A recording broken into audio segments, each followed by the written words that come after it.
Hey guys, I just wanted to give you a brief refresh so you have a little information. I know your heads were busy prepping for med-surg when I saw you this morning, and I hope that went well. So you just want to review Gardasil a little bit and remember that that is our only anti-cancer vaccine that exists right now to protect women from cervical cancer, and we want to make sure that men are vaccinated as well.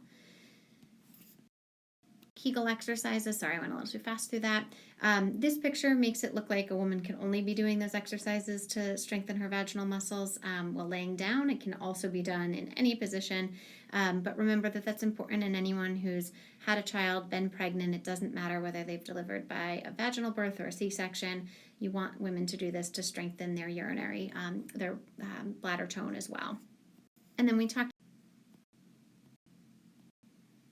when we were talking about breast changes, we talked about lumps. The other thing is skin changes in women. So any dimpling or puckering of the skin tissue would be concerning.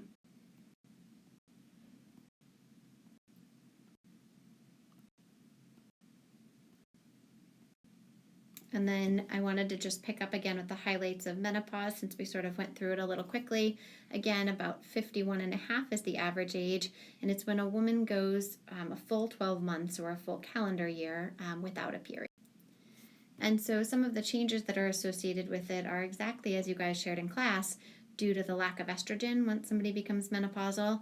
So they end up with complaining of vaginal dryness, hot flashes, skin changes. And so it's important that we offer women treatment for this should it be affecting their lifestyle. And so the first treatment option that's available, and as nurses will recommend to our patients, are the over-the-counter methods.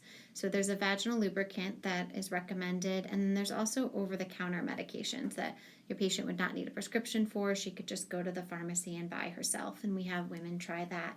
If those things don't work, we end up giving women estrogen, which makes sense since that's what they're lacking.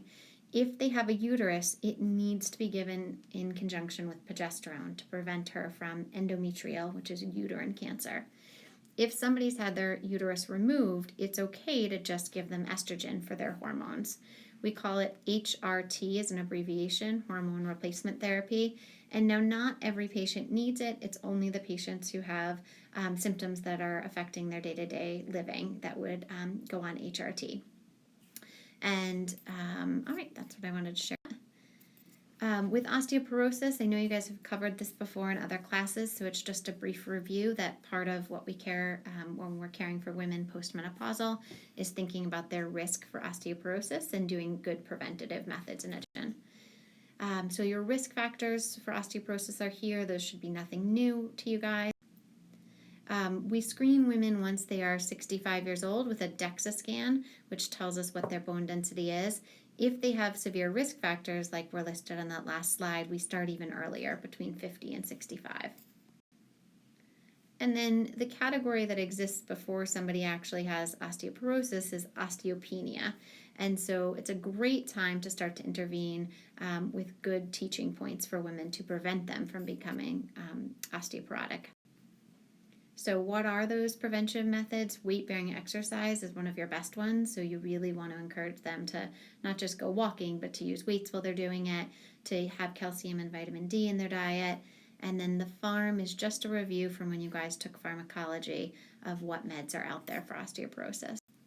So I look forward to seeing you Thursday for our quiz and then for our lively discussion of all the STDs. And I hope you guys reach out if you need anything while you're studying. Have a good day. And thanks again for my birthday sign today.